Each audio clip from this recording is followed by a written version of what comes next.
Let's talk about what is known in Latin as post hoc ergo propter hoc. This translates in English as after this, therefore, because of this. This is also known simply as the post hoc fallacy.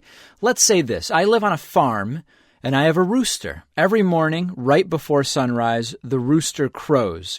Can I conclude from this that the rooster causes the sun to come up every day? That's a famous example that's used to illustrate the post hoc fallacy.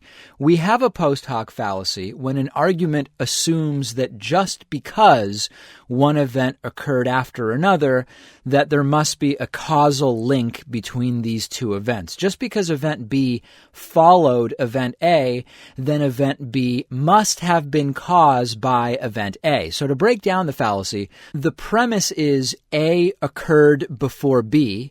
The conclusion is therefore A caused B.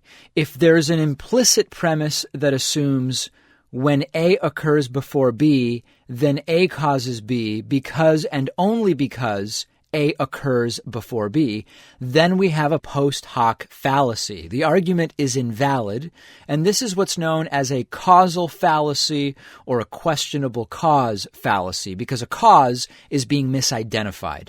In order to make this argument valid, we would need to take that implicit premise and replace it with actual reasons why A causes B. A causes B because X, or because Y, or because Z.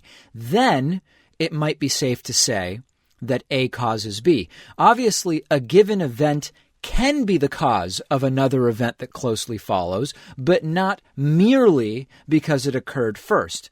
A further case needs to be made in order to make that link. But the post hoc fallacy can be especially tempting to make because as humans, our perceptions often fall back on instinct if we're not careful. Events in close succession can easily appear to suggest causality.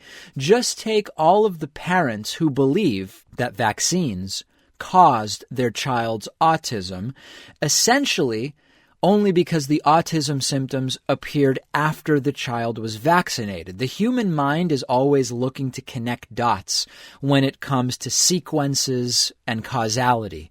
The child was doing just fine before, and soon after the vaccines, the child started showing signs of autism.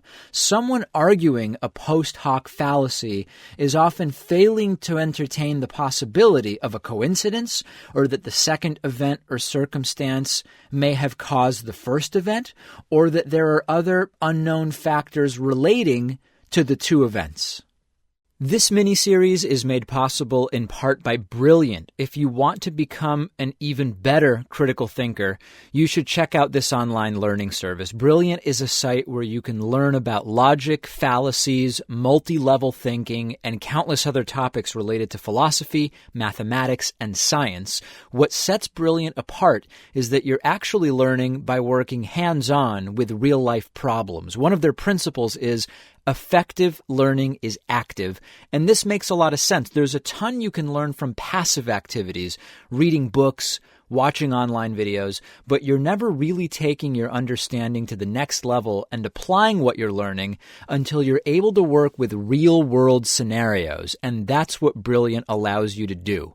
Master anything from probability to physics, to the concepts of artificial intelligence and everything in between. Sign up for free by going to brilliant.org/critical thinking. I've put a link in the description under this video, and the first 200 people who visit that URL will get 20% off an annual membership. Visit brilliant.org/critical thinking.